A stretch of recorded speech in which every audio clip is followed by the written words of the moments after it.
cette 12e édition de La Voix du PAC, diffusée par la cellule de la communication et des relations publiques du port autonome de Kribi.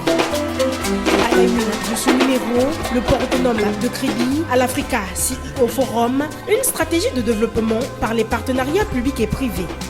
Technologie de l'information et de la communication, le port autonome de Kribi s'engage dans la digitalisation des processus. Africa CEO Forum 2024, le PAC affirme l'importance d'une stratégie de développement axée sur les partenariats publics et privés. Le port autonome de Kribi a marqué sa présence à l'Africa CEO Forum 2024 qui s'est tenu les 16 et 17 mai à Kigali au Rwanda. Cet événement de premier plan rassemble chaque année plus de 2000 leaders des secteurs économiques africains et internationaux, décideurs publics et visionnaires pour débattre des enjeux stratégiques du continent. Pour le PAC, cette plateforme a offert une opportunité unique de présenter ses ambitions et ses projets, en particulier à travers les partenariats publics et privés. Le thème central du forum cette année était « Comment l'Afrique peut-elle gagner sa place à la table des puissances de demain ?» Dans ce cadre, le port autonome de Kribi a partagé sa vision et son expérience dans l'utilisation des PPP pour développer ses infrastructures et dynamiser l'économie régionale. Conduit par M. Melingui, conseiller technique numéro 10 et chef de la délégation, le PAC a participé à un panel de haut niveau mettant en avant les succès et les défis rencontrés dans la mise en œuvre des projets de partenariat public et privé. Je dirais que les partenariats publics-privés à travers les concessions des terminaux ont permis véritablement à cette jeune plateforme de faire de très rapidement, peut-être pas dire vitesse de croisière, mais atteindre des chiffres et un volume d'activité très appréciable.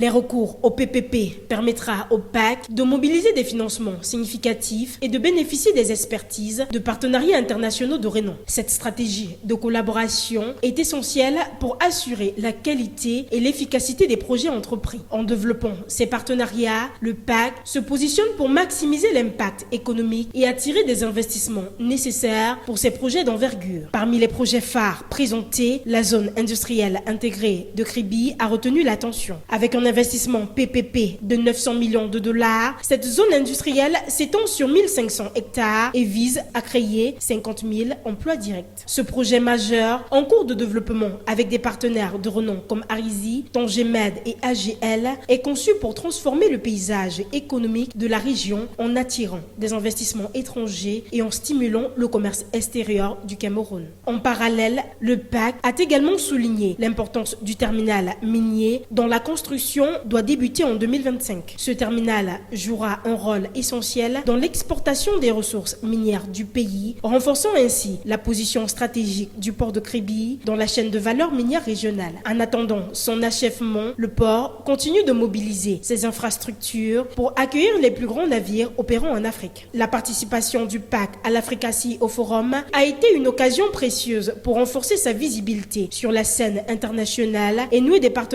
stratégiques. En se positionnant aux côtés des décideurs, le port de Kribi a pu échanger avec des leaders d'opinion et des investisseurs potentiels, ouvrant la voie à de nouvelles collaborations. Cet événement a également permis au PAC de réaffirmer son rôle de moteur de développement économique, non seulement pour le Cameroun, mais aussi pour toute la région d'Afrique centrale. Technologie de l'information et de la communication, le port autonome de Kribi s'investit dans la digitalisation des processus. Le port autonome de Kribi a marqué sa présence au séminaire sur la digitalisation des processus organisé à Yaoundé du 15 au 17 mai 2024. Sous le parrainage du ministère des Postes et Télécommunications et du réseau associatif des professionnels des métiers de l'information et de la communication, cet événement phare a débuté sous la présidence effective du ministre des Postes et Télécommunications, Minette Libom Liliken. Deux séquences majeures ont rythmé les échanges. La cérémonie protocolaire a été marquée par la prise de parole du chef de la délégation du PAC, mettant en lumière l'engagement de l'entreprise dans cette dynamique de transformation numérique. Le discours d'ouverture du ministre des Postes et Télécommunications a quant à lui posé les bases et les enjeux de cette rencontre cruciale pour le secteur. La deuxième séquence a été dédiée aux exposés thématiques, permettant ainsi aux différents acteurs de partager leur expertise et leur expérience. François Landry Njeng, représentant du PAC, a brillamment présenté une communication sur le thème de la digitalisation des performances au sein des organisations en prenant pour cas d'étude le port autonome de Kribi. La participation active du PAC à cet événement reflète ses convictions et aspirations en matière de transformation numérique, alignées avec les objectifs du séminaire visant à promouvoir la cybersécurité et l'usage responsable des réseaux sociaux numériques. Cette démarche s'inscrit dans une volonté affirmée de partager les meilleures pratiques et de favoriser les échanges professionnels. En effet, outre la présentation des avancées du PAC en matière de digitalisation, l'objectif est également d'identifier des opportunités de collaboration afin d'améliorer continuellement les pratiques et services au sein de l'entreprise. Le port autonome de Kribi affirme ainsi son engagement résolu dans la voie de la digitalisation, plaçant l'innovation et la collaboration au cœur de sa stratégie de développement. Et c'est ainsi que s'achève cette édition de La Voix du PAC. À la présentation, j'étais Tatiane Gefek. Merci pour votre attention. Rendez-vous la semaine prochaine pour un nouveau numéro.